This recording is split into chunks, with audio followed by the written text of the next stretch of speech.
NDTV की election coverage में आपका स्वागत है। आज सुबह हम लोग हैं तेजस्वी यादव के साथ। फर्स्ट फेज ऑफ पोलिंग खत्म हो चुकी है। तेजस्वी जी, आपको जगह जगह से क्या फीडबैक मिला फर्स्ट फेज ऑफ पोलिंग के बाद? देखिए, it's a very positive feedback. बहुत ही अच्छा फीडबैक जो है वो आ रहा है।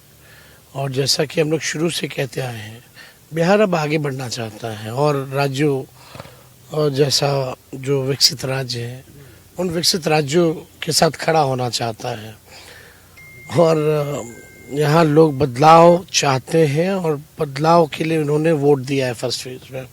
चाहे क्रॉस कोई कास्ट कोई रिलीजन, नौकरी के लिए, कारखाने के लिए। लोग पलायन मुक्त बिहार चाहते हैं, लोग भ्रष्टाचार अपराध मुक्त बिहार चाहते हैं, लोग चाहते हैं बिहार आईटी हब बने, फूड प्रोसेसिंग का हब बने, लोग चाहते हैं टेक्सटाइल का हब बने, लोग चाहते हैं कि भाई एग्रो बेस्ड इंडस्ट्री जो है वो रहे, क्योंकि अराउंड 70% हमारा जो एग्रीकल्चर पे डिपेंड करता है। तो यहाँ बहुत चीज़ें, स्कोप बहुत है, क्षमता बहुत है। और एक बार बिहारी जब ठान लेता है कुछ करने का तो वो करके दिखाता है। तो इस बार बिहारियों ने ठाना है कि बदलाव करेंगे। पर फर्स्ट फेज में जो लंबी लंबी लाइनें लगी महिलाओं की, उनको देखकर एनडीए वाले बोल रहे थे कि नीतीश जी के, मोदी जी के फैंस हैं, 10,000 रुपए हमने दिए हैं, इतना काम इतने साल में किया है। उन्हें लग रहा है कि उनकी बहुत बड़ी जीत है। अब देखिए, अब उनका मुंह है, कुछ भी कहेंगे, लेकिन वाकई में सब लोग जानते हैं कि स्थिति क्या है पूरे बिहार में। जो माताएं बहनें जो लाइन में लगी थी वो इसलिए लंबे कतार में लगी थी क्योंकि वो नहीं चाहती अपने परिवार से बिछड़े। वो चाहते मेरा लड़का जो बाहर काम कर रहा है वो बिहार में आके नौकरी करे, उनके साथ रहे। जो बहनें जो खड़ी थी अपने पतियों के इंतज़ार में थी कि मेरा पति वापस आए और बिहार में काम करे। जो लोग केवल होली और छठ में मिलते हैं वो चाहते हैं हमेशा सालों भर उनके साथ रहे। बिहार में आप देखिएगा पूरी महिला इस बार जो है एक तरफा मन बनाई हुई है। तभी तो चुनाव में 10,000 का रिश्वत दिया जा रहा है। अगर ये डर नहीं रहता तो ये रिश्वत क्यों देते? नहीं, पर ये जो बार बार बात होती है कि महिलाओं को ये लग रहा है कि अगर किसी तरीके से आरजेडी आती है तो आपके पिता के दौर पे जो देखा जंगल राज वो आएगा। ये आपको लगता है आपके लिए बहुत अनफेयर है? क्योंकि ये एक तरीके से बार बार आपके माथे पे चिपकाने की कोशिश होती है कि तेजस्वी और आरजेडी आएंगे तो it will be the return. People are not buying that what BJP supplying to do. जो वो सप्लाई करना चाहते हैं लोग खरीद नहीं रहे। या 25-30 साल 30-35 साल पहले क्या हुआ उसकी बातें करते हो। मोदी जी आए बिहार 35 मिनट पहले जो मुकामा में हुआ उसकी बात नहीं करते। क्या हो रहा है बिहार में? टॉप 2 स्टेट्स में है according to NCRB. Top 2 state में है बिहार। पहला यूपी, दूसरा Bihar. Top 5 states BJP ruling states. तो ये चलने वाला नहीं है उनका। लोग भाजपा को समझ चुके हैं। इनके प्रोपेगेंडा को लोग नहीं बाय करते हैं। लोग अब अपना फ्यूचर देख रहे हैं, बिहार का भविष्य क्या है। 2020 का जो इलेक्शन था वो आपके लिए so near and yet so far वाली बात थी, बहुत निकट आए लेकिन फिर भी रह गए। 2020 के तेजस्वी में और 2025 के तेजस्वी में आप क्या फर्क देते इस कैंपेन में और पिछले कैंपेन में? आपकी नजर से क्या फर्क? तो ये मुद्दा वही है। और 17 महीने जो हम लोगों ने काम किया, जब मौका मिला 22 में आने का, साथ में जब हम लोगों ने इंडिया अलायंस बनाया तो हम लोगों ने काम डिलीवर किया है। आप 20 का हमारा प्रण पत्र देख लें और 17 महीने का काम देख लें।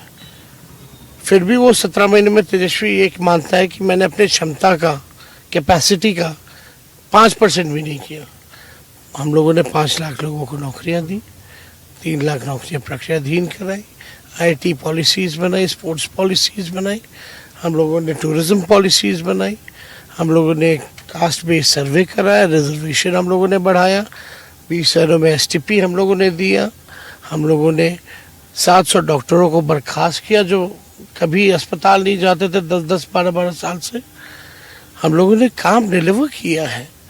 50,000 करोड़ का इन्वेस्टमेंट मीट हम लोगों ने करा, इन्वेस्टमेंट का MOU साइन करा 50,000 करोड़ का।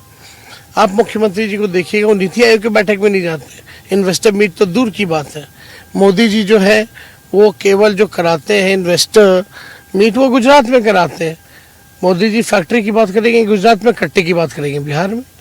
वो तो एक वीडियो वायरल हो गया ना, कोई कैंडिडेट के साथ खड़ा था छोटा सा बच्चा, वो कह रहे हैं कि रिटर्न ऑफ कट्टा लेके घूम।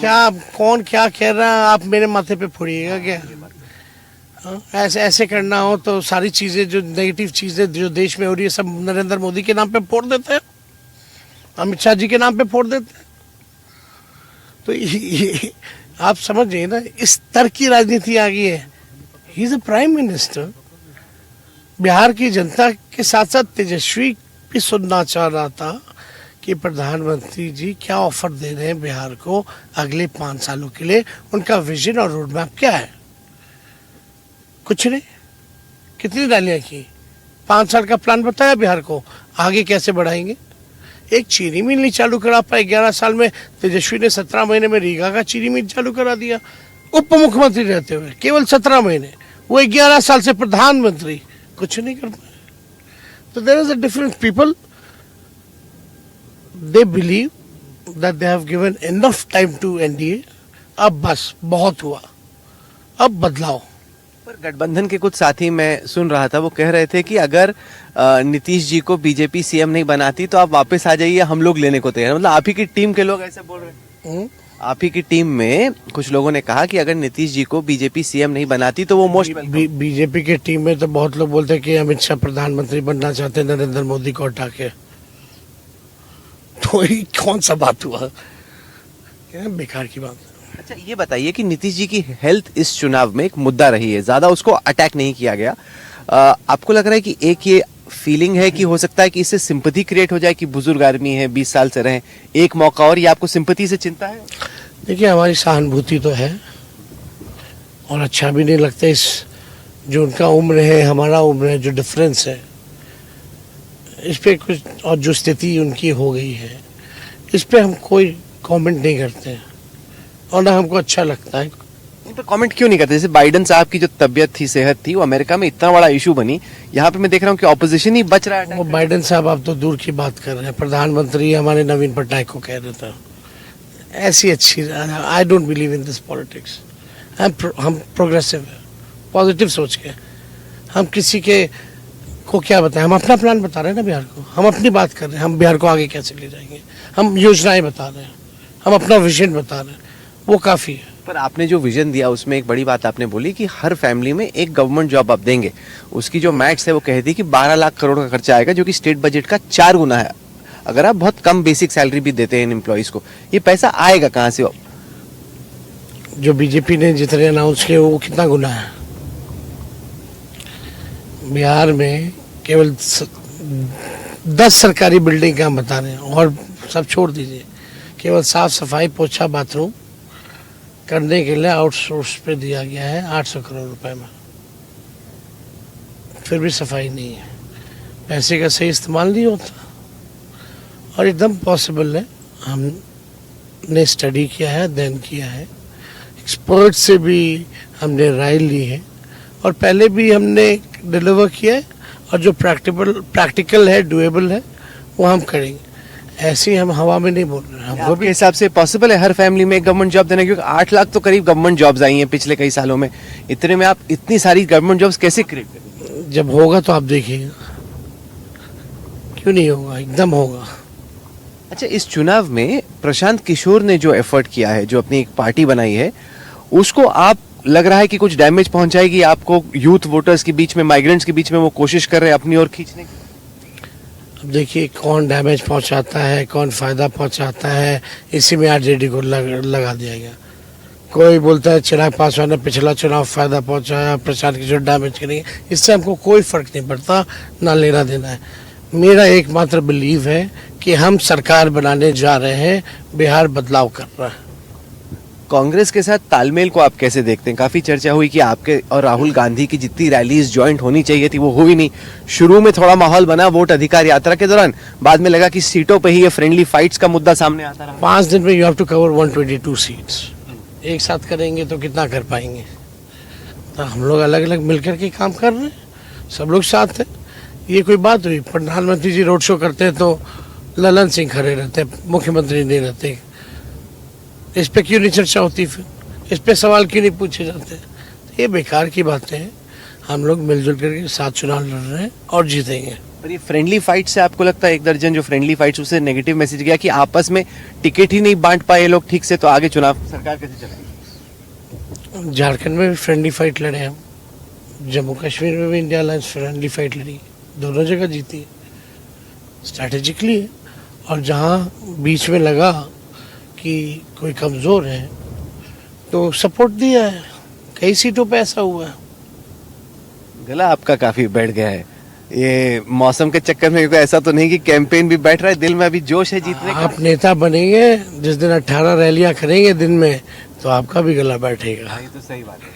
पर आपको लगता है कभी कभी कि एक तरफ बीजेपी की विशाल इलेक्शन मशीन है और दूसरी तरफ तेजस्वी यादव, मतलब कि क्रिकेट, आप क्योंकि क्रिकेट इतना खेलते थे तो क्रिकेट की भाषा में एक लौता बैट्समैन है और दूसरी तरफ इतनी जबरदस्त एक पूरी इलेक्शन की मशीन। जनता है ना साथ, जनता मालिक ही जब उनका आशीर्वाद हो तो इनका क्या करना।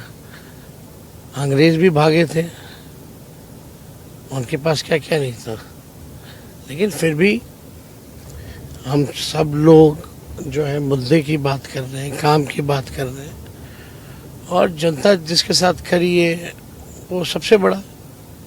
ये जो माइग्रेशन के इशू को बड़े तरीके से उठाया गया, कई सारे छठ के लिए युवा जो देश भर में काम करते हैं, आए हैं, वोट डाल के जाएंगे, उनको अट्रैक्ट करने के लिए स्पेसिफिकली आप क्या करेंगे? क्योंकि उनका कहना है कि कई सारे तो आप ही के टाइम पे, आपके पिता के टाइम पे छोड़ के गए। 2005 से 25 जो समझिए कि वो आज 20 साल के हो गए हैं। जब नीतीश जी जब ओथ लिए पहली बार मतलब जब उनका गवर्नमेंट फॉर्म हुआ, एक बार पहले लिए थे तो चला नहीं एक हफ्ता, तो 2005 में जब बने मुख्यमंत्री, अब 25 है, वो फर्स्ट टाइम वोटर्स हो गए, 20 साल के हो गए,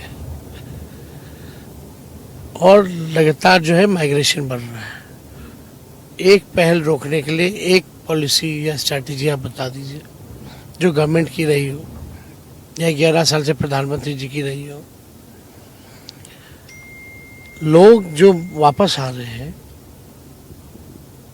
उनको भी सोचना चाहिए कि वो बाहर क्यों है। मोदी जी नीतीश जी के रहते हुए भी बाहर क्यों है, और वो दौर बिहार का वो अलग दौर था, दैट्स अ पास्ट। माइग्रेशन को लेकर के बिहार के लोग, कोई नहीं चाहता कि माइग्रेशन हो, बिहार में काम मिले, सब कुछ मिले, सुख सुविधा मिले। सबसे ज़्यादा माइग्रेशन पढ़ाई के लिए, दवाई के लिए और कमाई के लिए होता है। लेकिन आपको सरकार में जो लोग हैं 20 साल से,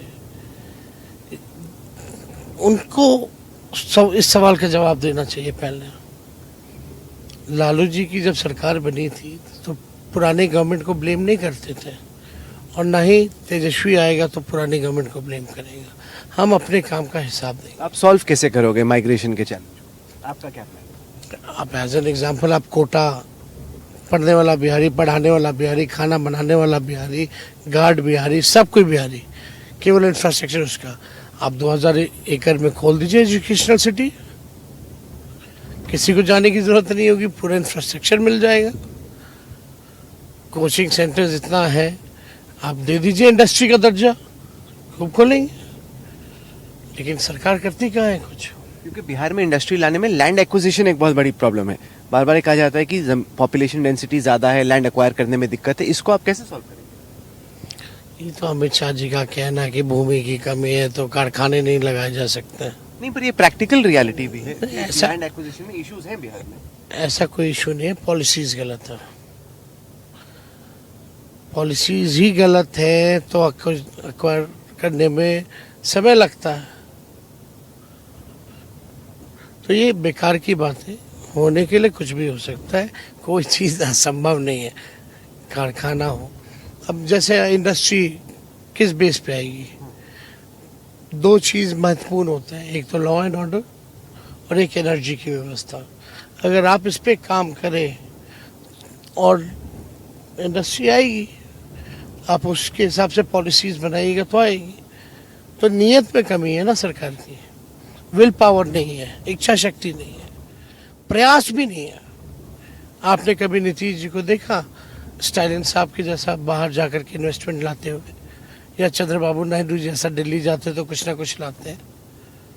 नीतीश जी बैठे रहते, कोई मतलब नहीं। और बीजेपी कितने केंद्र मंत्री हैं, बीजेपी को बिहार की वजह से नरेंद्र मोदी जी प्रधानमंत्री बनते हैं, फिर भी ठेंगा। फैक्ट्री गुजरात में, विक्ट्री चाहिए बिहार में। ये जो आखिरी चुनाव है वो सीमांचल में भी हो रहा है, और सीमांचल में पिछली दफा असुद्दीन ओवैसी की पार्टी के कैंडिडेट्स ने आपको काफी चोट पहुंचाई थी। आपको चिंता है कि इस बार भी मुस्लिम वोट फ्रैगमेंट हो सकता है? कोई चोट नहीं पहुंचाई थी, कोई फर्क इस बार पड़ने वाला नहीं है।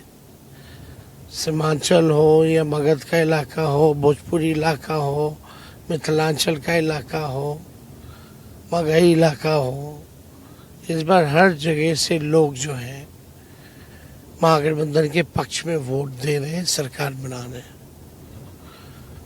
और आपने लोकसभा का रिजल्ट भी देखा होगा इस इलाकों में, तो हमको नहीं लगता कोई फर्क पड़ेगा। क्योंकि जब मैंने ओवैसी साहब से कल बात की तो उन्होंने कहा कि देखिए जो मेरे 4 गए थे वापस, उनमें 3 को तो टिकट मिली नहीं, तो उनको भी मैसेज चला गया कि आरजेडी में जाने में फायदा है नहीं। सब लोग साथ हैं, वो लोग सब लोग साथ हैं, आरजेडी में ही है।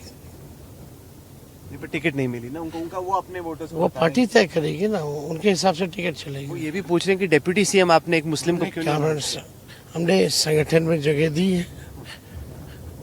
देखो हमारा गठबंधन है, पार्टी है, किसी के कहने से थोड़ी चलेंगे। और जिसको नहीं सुनना है, जिसको सामने कुछ दिखता ही नहीं, उसको बता के भी क्या फायदा है। साफ तौर पे मुकेश सहनी जी का नाम हम लोगों ने अनाउंस किया, अशोक गहलोत जी ने। उसके अलावा भी कहा कि और भी उप मुख्यमंत्री होंगे अलग अलग कम्युनिटी से। सर आपकी सभा की जगह आ रही है तो खत्म करने का टाइम भी आ रहा है।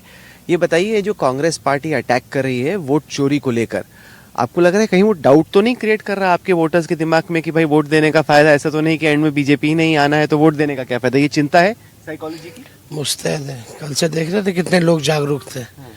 भले 4 घंटा 5 घंटा लाइन में लगना था, लेकिन छोड़ के कोई नहीं जा रहा था।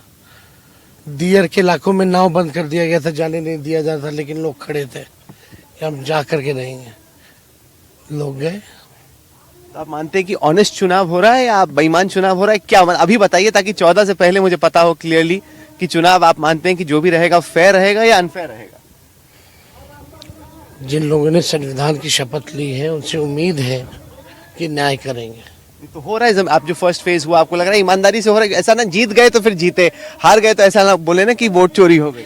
कभी कभी कुछ जो दिखता है वो होता नहीं है ना। तो कुछ अगर ऐसी चीज है तो वो जब दिखेगी तो वो उसको बताई जाएगी। चलिए, आपकी सभाओं में हमेशा जोश बहुत होता है। चलते हम लोग पहुंच गए आपकी सभा को, आपको एक्शन में देखते हैं। बहुत बहुत शुक्रिया और हमारी शुभकामनाएं।